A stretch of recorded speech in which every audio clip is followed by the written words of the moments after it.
وعلیکم السلام ورحمۃ اللہ وبرکاتہ۔ اللہ رب العالمین خیر و عافیت میں رکھے۔ سوال موجودہ وقت کے لحاظ سے کہ عید الاضحیٰ قریب ہے اور یہ 1442 ہجری کا موقع ہے کہ قربانی کا کیا حکم ہے؟ اس کا جواب یہ ہے کہ اگرچہ اس سلسلے میں اختلاف ہے کہ سنت مؤکدہ ہے یا واجب ہے، جمہور کے نزدیک سنت مؤکدہ ہے، البتہ بعض ائمہ کے نزدیک واجب ہے۔ ابن تیمیہ نے اس سلسلے میں بہت ہی زبردست موقف اپنایا ہے اور وجوب ہی کی تائید کی ہے۔ اس سلسلے میں نبی کریم صلی اللہ علیہ وسلم کے فرامین بھی موجود ہیں۔ چنانچہ ابو ہریرہ رضی اللہ عنہ روایت کرتے ہیں کہ نبی مکرم صلی اللہ علیہ وسلم نے فرمایا: من کان لہ ساعۃ ولم یضحی فلا یقربن مصلانا۔ جو شخص صاحب استطاعت ہو اور قربانی نہ کرے وہ ہمارے عیدگاہ میں بھی نہ آئے یا ہمارے عیدگاہ کے قریب بھی نہ پھٹکے۔ یہ ابن ماجہ کی روایت ہے۔ الاضاحی باب الاضاحی واجبۃ ہی ام لا، اور یہ 3123 ہے۔ مسند احمد میں 8273 ہے، مستدرک حاکم میں 7565 ہے، اور روایت صحیح ہے۔ شیخ الالبانی نے حسن قرار دیا ہے اور صحیح الجامع میں صحیح قرار دیا ہے۔ اسی طرح سے نصب الرایہ ذیلعی جلد نمبر 4 صفحہ نمبر 207 پر بھی ہے۔ اس سے بھی معلوم ہوا کہ اللہ کے رسول صلی اللہ علیہ وسلم نے اتنا سخت حکم دیا، اگر قربانی واجب نہ ہوتی تو اتنا سخت حکم نہ دیتے۔ فالحدیث النہى المؤثر عن قربان المصلی اذا لم يضحی، اس حدیث میں عیدگاہ کے قریب جانے سے بھی صاحب استطاعت کو روکا گیا ہے جب قربانی نہ کرے۔ فدل على انه ترك واجبا باللزوم، اس سے معلوم ہوا کہ اس نے واجب کو ترک کیا ہے، اسی وجہ سے یہ حکم آیا ہے۔ فكأن الصلاة عديمة الفائدة مع ترك هذا الواجب، اس واجب کو ترک کر کے عید کی نماز کا گویا کوئی فائدہ ہی نہیں ہے۔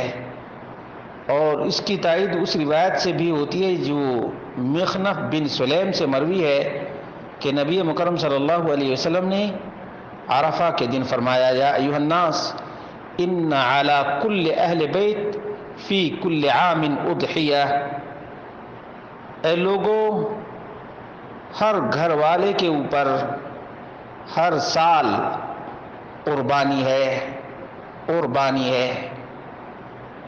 اور یہ روایت ابو داؤد میں باب ما جاء فی ایجاب الاضاحی 2788، ترمذی کتاب الاضاحی 1518، نسائی الفرع والعتیرہ 4224، ابن ماجہ فی الاضاحی باب الاضاحی واجبۃ ہی ام لا 3125۔ ابن حجر نے فتح الباری میں اس کو قوی قرار دیا ہے۔ جامع الاصول میں الارناؤوط نے بھی اور شیخ الالبانی نے حسن قرار دیا ہے۔ معلوم یہ ہوا کہ ان دونوں روایتوں میں اللہ کے رسول صلی اللہ علیہ وسلم نے علی کل اہل بیت فی کل عام کہا ہے۔ اسی طرح سے جندب بن سفیان البجلی رضی اللہ عنہ کا بیان ہے: شہدت النبی صلی اللہ علیہ وسلم یوم النحر فقال، میں نبی کریم صلی اللہ علیہ وسلم کے ساتھ قربانی کے دن تھا تو آپ نے فرمایا من ذبح قبل ان يصلى فليعد مكانها اخرى ومن لم يذبح فليذبح۔ علامہ شوکانی کہتے ہیں وهو ظاہر الوجوب لا سیما مع الامر بالعیادہ۔ اس حدیث میں آیا ہے کہ جو شخص عید کی نماز سے پہلے قربانی کر چکا ہے اس کی جگہ پہ دوسری قربانی کرے، اور جس نے عید کی نماز سے پہلے قربانی نہیں کیا ہے اسے قربانی کرنی چاہیے۔ علامہ شوکانی کہتے ہیں یہ ظاہری طور پر وجوب کی دلیل ہے، خاص طور سے جب نبی اکرم صلی اللہ علیہ وسلم نے فرمایا کہ جو عید کی نماز سے پہلے قربانی کر چکا ہے اس کی جگہ پہ دوسری قربانی کرے۔ یہ متفق علیہ حدیث ہے، صحیح بخاری کتاب الاضحی باب من ذبح قبل الصلاة عاد 5562، صحیح مسلم کتاب الاضحی 1960، جندب بن سفیان البجلی کی روایت ہے۔ علامہ شوکانی نے السیل الجرار جلد نمبر 4 صفحہ نمبر 74 پر یہ بات بیان کی ہے کہ یہ حدیث واضح طور سے قربانی کے واجب ہونے پر دلیل ہے۔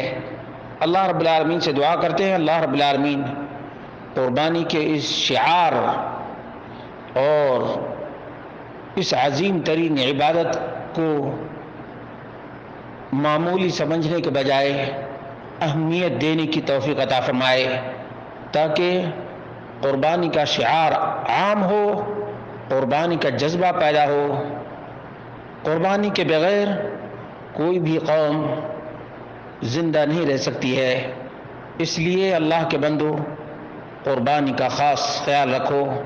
فصلی لربک وانحر، اپنے پروردگار ہی کے لیے نماز پڑھو اور قربانی بھی کرو۔ اسی طرح سے اللہ رب العالمین نے فرمایا قل ان صلاتی ونسکی ومحیای ومماتی للہ رب العالمین۔